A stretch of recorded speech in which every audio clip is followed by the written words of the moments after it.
Buenos días, aquí estamos de nuevo para la tercera sesión de la parte práctica del módulo 1 que se llama el llamado de Dios al ministerio. Como un breve resumen, como hicimos en la segunda sesión, yo quiero recordarles de lo que vimos ahí en la segunda sesión del llamado de Dios al ministerio, que el llamado de Dios al ministerio es un llamado para multiplicar. Bueno, recordamos que muchas veces en la Biblia, en muchos casos bíblicos, Dios envió a los que tenían el llamado de Dios para ir a un lugar que Él no había mostrado todavía. Entonces Él envió a Abraham y Abraham se fue sin saber a dónde Él se iba, ¿sí? Y Pablo hizo lo mismo. Y vemos ese tipo de obediencia obviamente en la vida de Jesús. El llamado de Dios para multiplicar es primero un llamado para decir en cualquier lugar donde tú quieres que me vaya para multiplicar. Entonces aquí es mi vida como un cheque en blanco, es la frase que usamos en la segunda sesión. Pero también vemos que el llamado de Dios para multiplicar es motivado porque tenemos ese deseo para la glorificación, la exaltación del nombre de Cristo, y por eso estamos dispuestos de ir en cualquier lugar. Bueno, sabemos que la estrategia, como vimos en la segunda sesión, la estrategia se puede resumir con una palabra, que es la palabra ginomai. El llamado al ministerio para multiplicar es para ir a cualquier lugar, porque tenemos el deseo para la gloria de Dios. Pero sabemos que la estrategia para glorificar a Dios en cualquier lugar es edificar hombres y mujeres con el Evangelio y no dar nuestro tiempo a otras cosas que son secundarias. Así que, si ustedes recuerdan, ginomai, eso puede expresar o puede resumir, puede definir, describir la estrategia de Jesús y de Pablo, y vimos la estrategia de Pablo ahí, 1 Tesalonicenses 1:5 y adelante, en que él llegó a ser una madre y un padre para los que habían recibido el Evangelio, y ellos llegaron a ser imitadores y reproductores del Evangelio. ¿Y qué es el resultado? Ellos llevaron el Evangelio a otras zonas en Asia Menor, otras ciudades enteras. Entonces Pablo vio a través de hombres y mujeres fieles para ver las multitudes, y vimos cómo Jesús hizo eso con Simón Pedro también. Bueno, tú eres Simón, pero serás llamado Cefas, que significa Pedro. Bueno, ahora yo te veo como Simón, tu vida es fundada sobre arena, es ahí como las olas, ¿sí? Pero yo veo a través del Espíritu Santo que puede ser Pedro una roca, ¿sí? Y bueno, sobre la confesión de Cristo que tú vas a hacer en el día de Pentecostés, yo voy a edificar mi iglesia. Entonces, el llamado al ministerio es un llamado para multiplicar. Un llamado para decir, Dios, en cualquier lugar, envíame a mí. Heme aquí, como Isaías dijo, heme aquí. Envíame a mí a cualquier lugar. Pero yo tengo la estrategia en cualquier lugar para la gloria de Cristo, es para construir hombres y mujeres, edificar hombres y mujeres que pueden llevar el Evangelio en su propio contexto y más allá de su propio contexto. Bueno, ahora en la tercera sesión queremos continuar a hablar del llamado de Dios al ministerio, que el llamado de Dios al ministerio es un llamado a sufrir.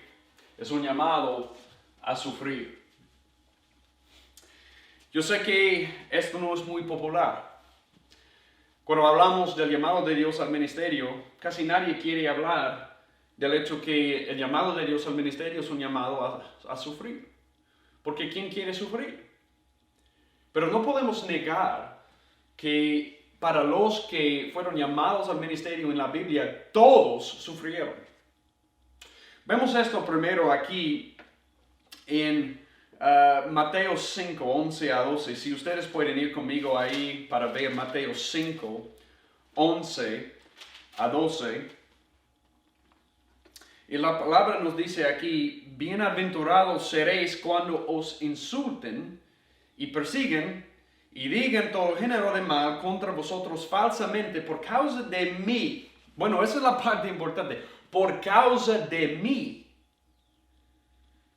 Regocijaos y alegraos porque vuestra recompensa en los cielos es grande, porque así persiguieron a los profetas que fueran antes que vosotros. Necesitamos recordar lo que Jesús dijo en Juan 15. Si pueden ir ahí conmigo, Juan 15. Yo quiero mostrarles algo. Juan 15, él dijo algo después de hablar de la vid y las ramas y cómo vivimos en él y vamos a producir frutos si permanecemos en la vid. Él dijo esto. Y si ustedes se identifican con la vid, eso es lo que va a pasar. Acordaos de la palabra que yo os dije. Un siervo no es mayor que su Señor. Si me persiguieron a mí, también os perseguirán a vosotros. Si guardaron mi palabra, también guardarán la vuestra.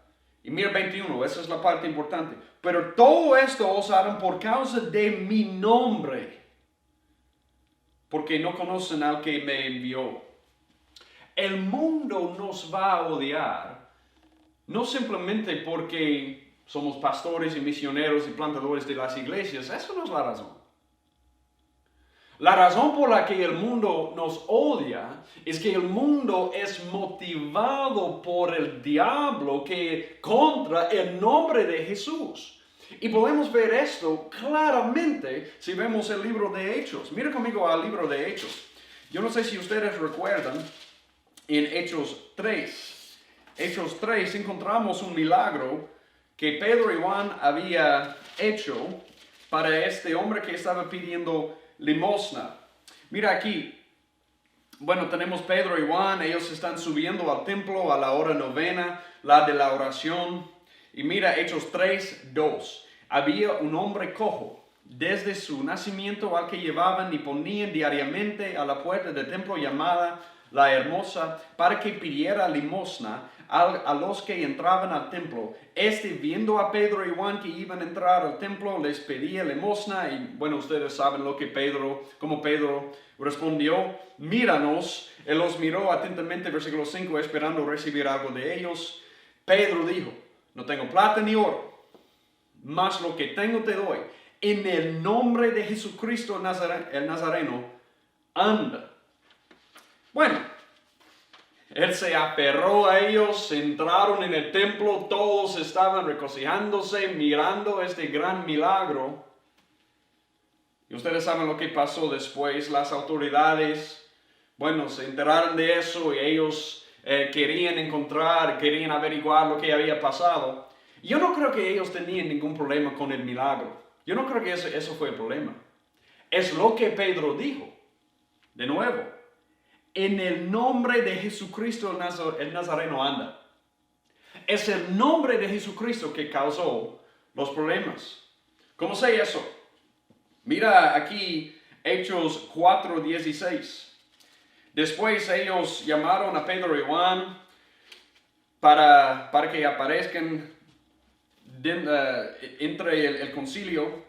Y mira lo que ellos dijeron aquí, Hechos 4:16, diciendo: ¿qué haremos con estos hombres? Porque el hecho de que un milagro notable ha sido realizado por medio de ellos es evidente a todos los que viven en Jerusalén y no podemos negarlo. El problema no es el milagro. Pero mira lo que ellos dijeron en 7 y 18. Más a fin de que no se divulgue más entre el pueblo, déjanos amenazarlos para que no hablen más a hombre alguno en este nombre. Cuando los llamaron, les ordenaron no hablar ni enseñar en el, nombre de Jesús. ¿Cuántas veces tenemos que ver esta frase para entender el punto? Es el nombre de Jesús que causa problemas. Pedro en su sermón, si miramos aquí un verso muy conocido, Hechos 4:11-12, dice esto: este Jesús es la piedra desechada por vosotros los constructores, pero que ha venido a ser la piedra angular. Y mira esto, versículo 12: y en ningún otro hay salvación, porque no hay otro nombre bajo el cielo dado a los hombres en el cual podamos ser salvos. Es el nombre de Jesús que nos va a causar problemas. Mateo 10, 22 dijo esto: por causa de mi nombre, todo el mundo los odiará. Pero el que se mantenga firme hasta el fin será salvo. Él dice, bueno, ustedes van a ser perseguidos, ustedes van a padecer muchas cosas por causa de mi nombre. Entonces, cuando pensamos, ¿por qué es que el llamado de Dios al ministerio es un llamado a sufrir? Es por causa de su nombre. Porque llevamos el nombre de Jesús que este mundo odia. Y muchas veces tenemos un concepto del mundo que, bueno, el mundo no es tan malo. Bueno, tal vez el mundo es neutral, está decidiendo si quieren estar para Jesús o contra Jesús. No. Yo quiero mostrarles algo. Mira aquí Juan 3. El Evangelio de Juan capítulo 3. Yo quiero mostrarles lo que Dios dice acerca del mundo. Juan 3, 18. El que cree en Él no es condenado. Pero el que no cree ya ha sido condenado porque no ha creído en el nombre del unigénito Hijo de Dios. ¿Qué es el punto? El mundo no es en un punto neutral. El mundo es ya condenado porque el mundo es contra de Dios. El mundo odia a Dios.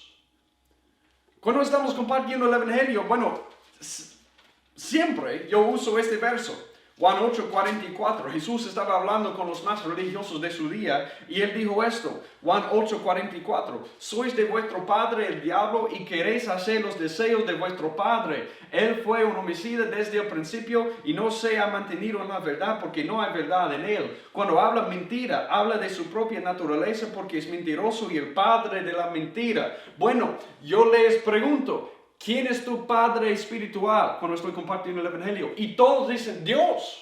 ¿Por qué? Él me creó. Eso no significa que Dios es tu padre. Jesús dice, para todos en el mundo, en su naturaleza, ellos son hijos del diablo. Y para recordarles, Él dijo eso a los más religiosos de su día. Las personas a quienes Jesús estaba hablando aquí, ellos habían memorizado todo el Torah. Génesis a Deuteronomio, ellos habían memorizado. Ellos estaban dando consejo espiritual a la gente. Ellos eran los maestros de la ley.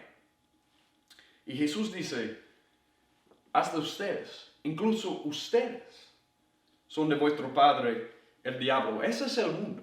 Ese es el mundo. Leemos en Romanos 1. Cuando Pablo habla del mundo universal y él dice esto, en Romanos 1, 18, porque la ira de Dios se revela desde el cielo contra toda impiedad y injusticia de los hombres que con injusticia restringen la verdad. Porque lo que se conoce acerca de Dios es evidente dentro de ellos, pues Dios se lo hizo evidente. Mira esto. Porque, 20, desde la creación del mundo sus atributos invisibles, su eterno poder y divinidad se han visto con toda claridad, siendo entendidos por medio de lo creado, de manera que no tienen excusa. No hay ningún hombre, ninguna mujer en el mundo que tiene excusa, porque todos han rechazado a Dios y por eso todos están en la condición de condenación. Y por eso Romanos 5:10 dice que todos en el mundo son enemigos de Dios. Romanos 1, 28 a 32 dice que somos en nuestra naturaleza pecaminosa aborrecedores de Dios. Efesios 2 dice que somos niños desobedientes, niños de ira y estamos siguiendo el príncipe de este mundo, quien es Satanás. Pero cuando Jesús llegó a nosotros, cuando Él nos salvó por su gracia, libre. Y cuando Él nos llamó al ministerio, Él nos dio el nombre de Cristo para salvarnos y para llamarnos. Y ahora llevamos ese nombre a un mundo que odia ese nombre. Entonces, lógico que vamos a sufrir. Esa es la naturaleza del ministerio. Yo no sé si ustedes recuerdan el llamado de Pablo al ministerio. Mira aquí en Hechos 9. Hechos 9. Cuando el Señor llamó a Pablo al ministerio, él dijo esto. Hechos 9:15. Pero el Señor le dijo, ve, hablando a Ananías, ve, porque él me es un instrumento escogido para llevar mi, ¿qué dice? Nombre en presencia de los gentiles, de los reyes y de los hijos de Israel, porque yo le mostraré cuánto debe padecer por mí, ¿qué dice? Nombre. No puede ser más claro. No puede ser más claro. Por el nombre de Jesús vamos a sufrir. Y bueno, esto no es simplemente para los que Dios llama al ministerio. Es para todos. Mira aquí 2 de Timoteo 3. 2 de Timoteo 3:12 dice, en verdad, todos los que quieren vivir piadosamente en Cristo Jesús serán perseguidos. Entonces, para cualquier cristiano que quiere vivir en piedad, que quiere seguir a Jesús piadosamente, ellos van a ser perseguidos. Pero tenemos que reconocer también y aceptar que los que Dios llama al ministerio tienen un llamado más severo. Vamos a ser perseguidos más severamente.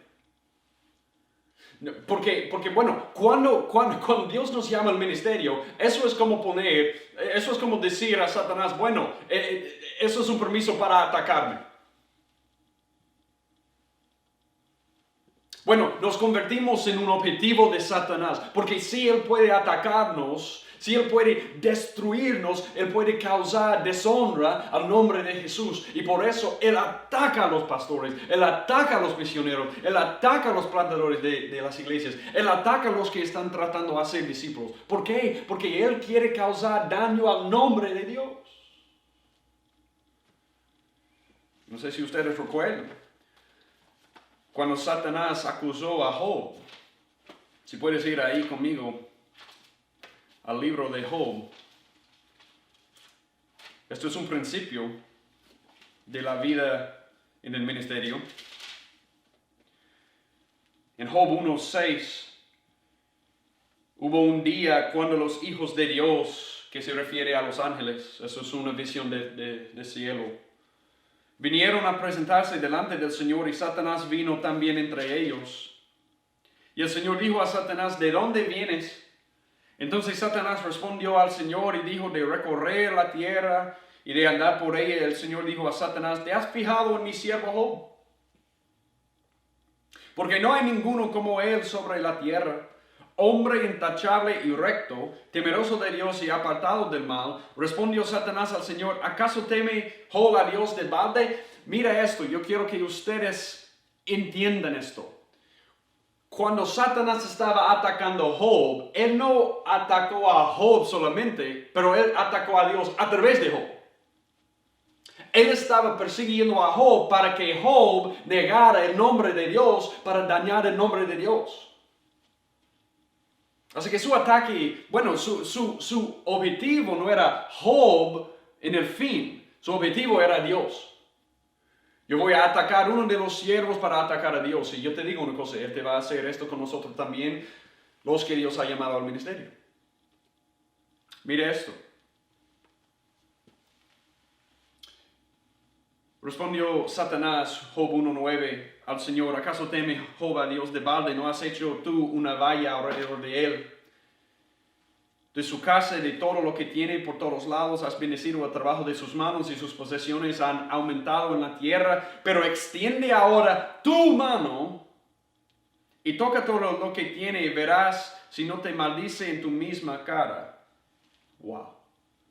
Él quiere que Job maldiga a Dios para dañar el nombre de Dios.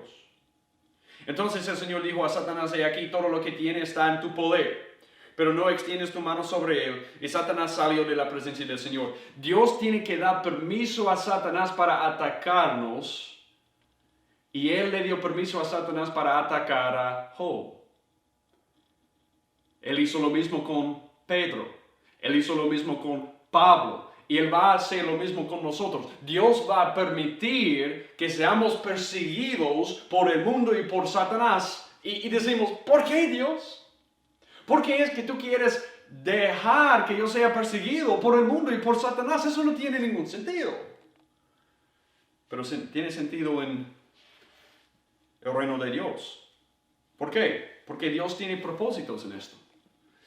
El llamado de Dios al ministerio es un llamado a sufrir. ¿Por qué? Porque Dios tiene un propósito en el sufrimiento de sus siervos. Primer propósito.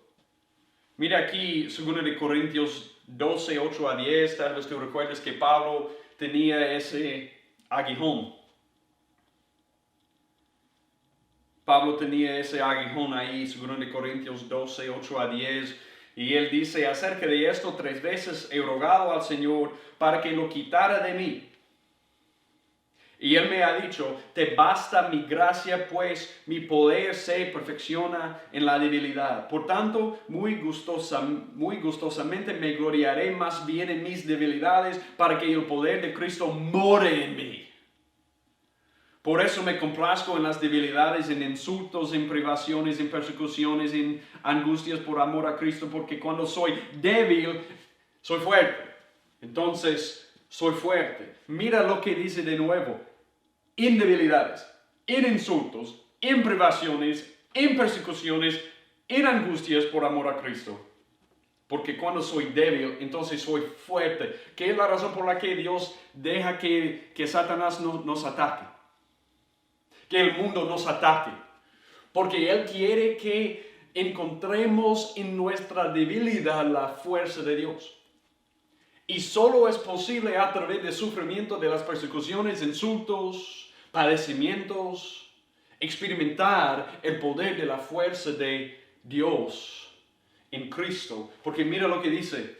Wow, esto es increíble. Me gloriaré más bien en mis debilidades. ¿Cuándo es la última vez que nos hemos gloriado en las debilidades?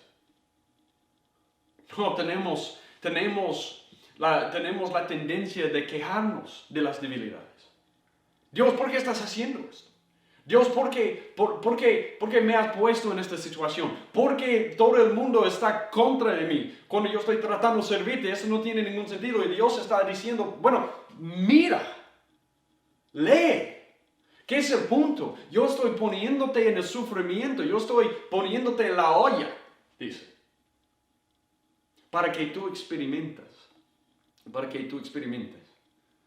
el poder y la fuerza de Dios en tu debilidad. Dios no tiene siervos. Dios no tiene siervos que confíen en su propia fuerza. Los que confían en su propia fuerza no pueden servir a Dios. Cristo no nos llama para servir en nuestra propia fuerza. Él tiene que quebrarnos. ¿Sí? Tiene que quebrantarnos, tiene que quebrantar nuestra fuerza para que seamos débiles. En nuestra debilidad encontramos su fuerza y podemos por fin servir.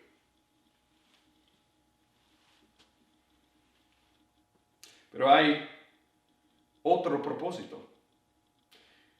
Entonces, el primer propósito para el sufrimiento es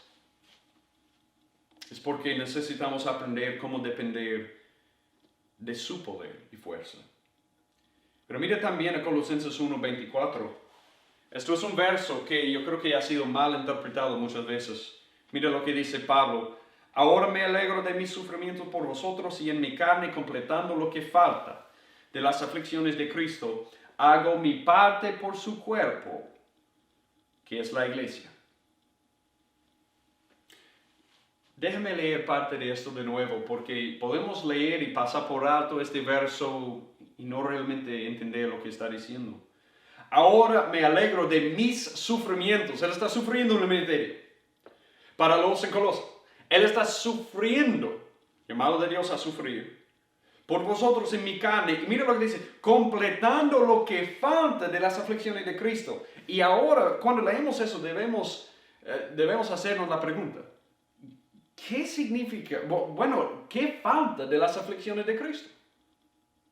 Entonces, ¿Cristo no sufrió suficientemente? No. Sabemos que Cristo pagó todo. Por eso Él dijo, consumado es, y murió.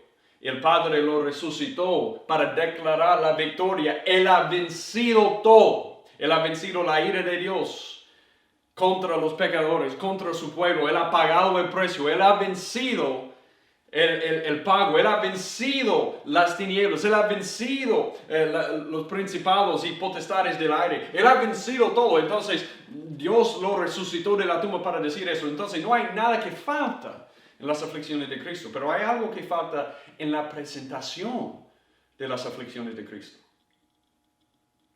Déjenme decirles algo. No hay ningún lugar en el mundo donde el Evangelio ha sido sembrado en que alguien no ha sufrido para sembrarlo. En un lugar donde el Evangelio existe, que antes era no alcanzado con el Evangelio, alguien tenía que ir, sufrir y probablemente morir ahí para esparcir el Evangelio.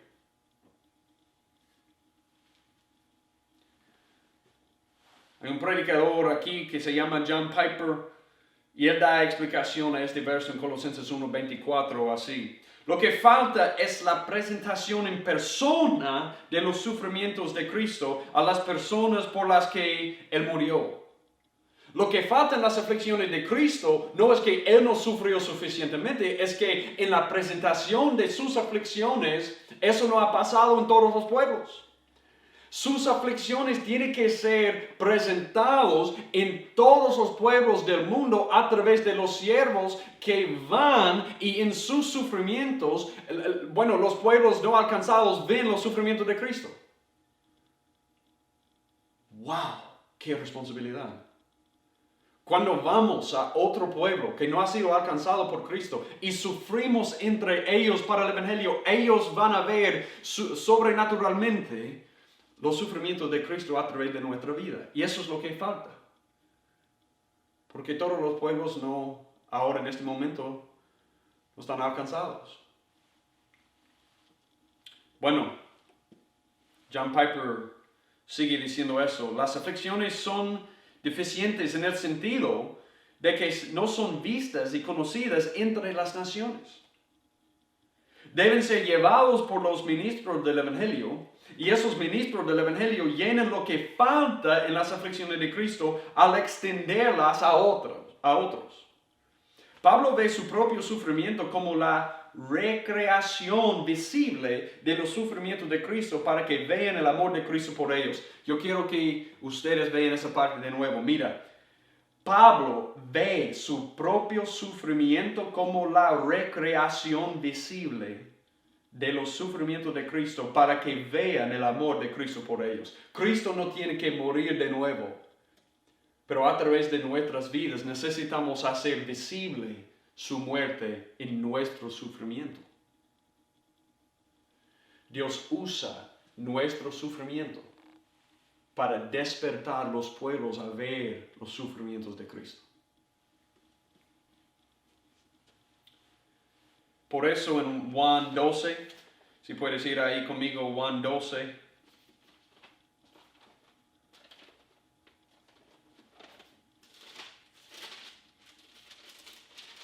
Juan 12:24.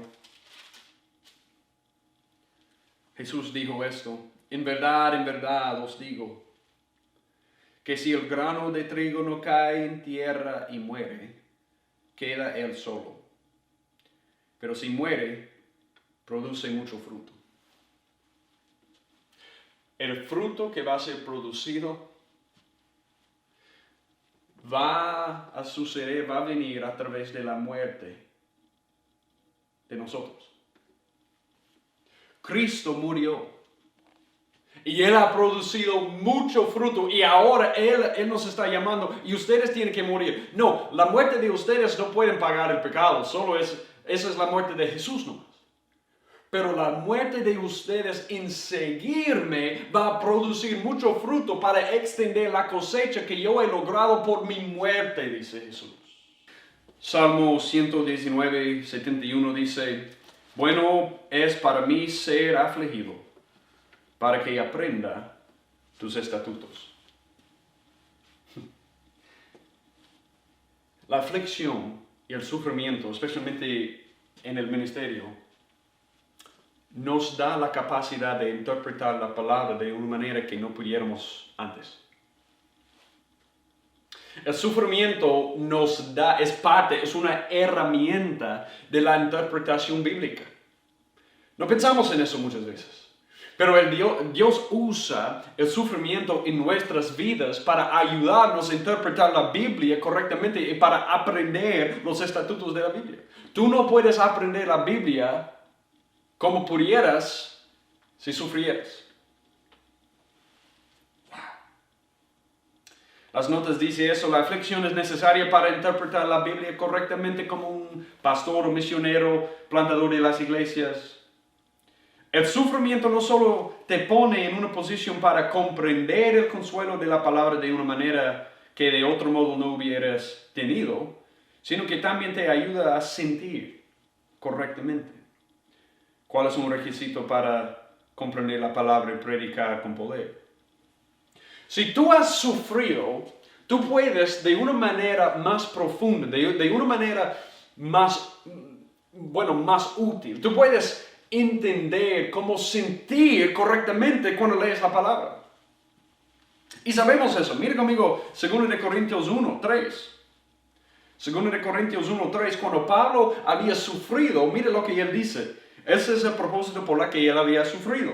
Bueno, bendito sea el Dios y Padre, 2 Corintios 1:3 y 4. Bendito sea el Dios y Padre de nuestro Señor Jesucristo, Padre de misericordias y Dios de toda consolación, quien nos consuela en todas nuestras tribulaciones, para que también nosotros podamos consolar a los que están sufriendo por medio de la consolación con que nosotros somos consolados por Dios. Bueno, él dice, ¿por qué hemos sufrido?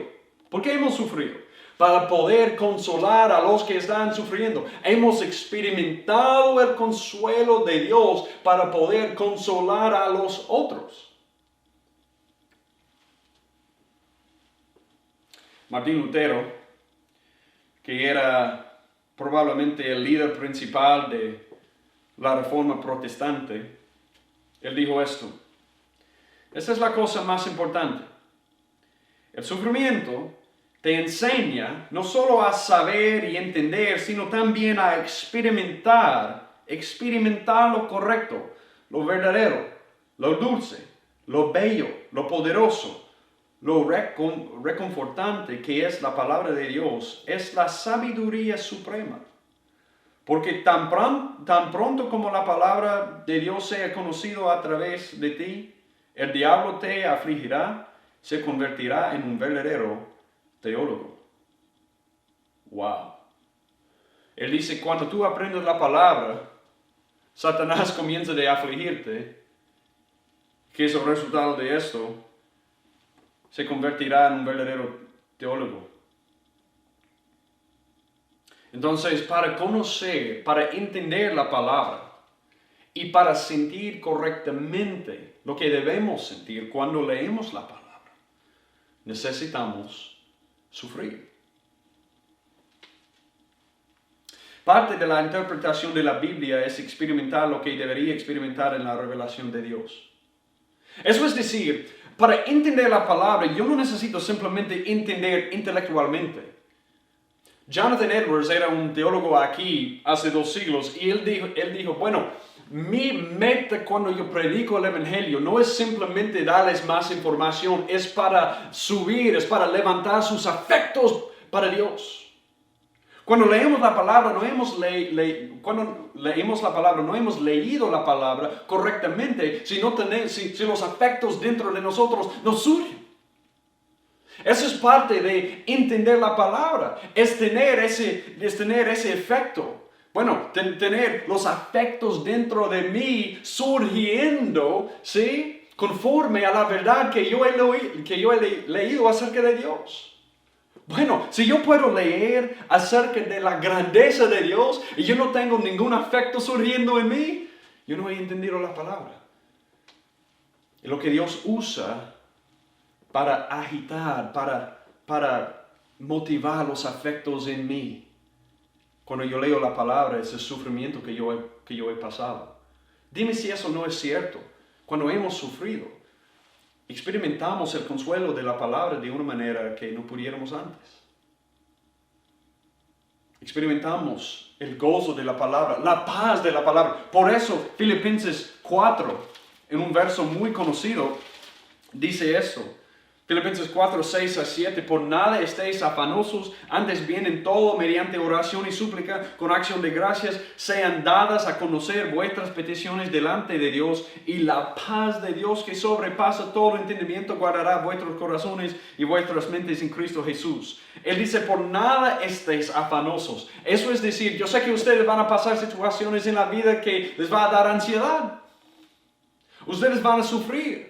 Pero en este momento Dios te está llamando para orar, para presentar las ansiedades, para que Él puede darte la paz de Dios. Y en ese momento tú estás experimentando la paz de una manera más profunda que hubieras experimentado si no habías pasado el sufrimiento. El sufrimiento es el agente, es el medio que Dios usa para ayudarnos a entender y sentir correctamente la palabra. Las notas dicen, si yo no tengo la respuesta emocional, o bueno, los afectos, si no tengo esa respuesta a la palabra de Dios que debería haber hecho, no lo he entendido correctamente. Aquí es donde el sufrimiento nos ayuda. Cuando aprendemos a sentir lo que debemos sentir en respuesta a la comprensión de la verdad, también aprendemos cómo entrar en la experiencia de los demás y predicar con poder. El sufrimiento en el llamado al ministerio es algo necesario. Es necesario porque llevamos su nombre y el mundo odia su nombre. Es necesario porque en el sufrimiento aprendemos cómo depender de su fuerza y regocijarnos en los sufrimientos. Hasta que Santiago dijo esto. Ustedes recuerdan en el primer capítulo de Santiago que él dijo: tened por sumo gozo, hermanos míos, el que os halléis en diversas pruebas, sabiendo que la prueba de vuestra fe produce paciencia, que la paciencia tenga su perfecto resultado para que seáis perfectos y completos sin que os falte nada. El sufrimiento es necesario por esa razón, por uno que ha sido llamado al ministerio. El sufrimiento es necesario para hacer visibles los sufrimientos de Cristo a los que no han sido alcanzados. Y el sufrimiento es necesario para entender y sentir correctamente la palabra que estamos leyendo. El llamado de Dios es el llamado a sufrir. Amén.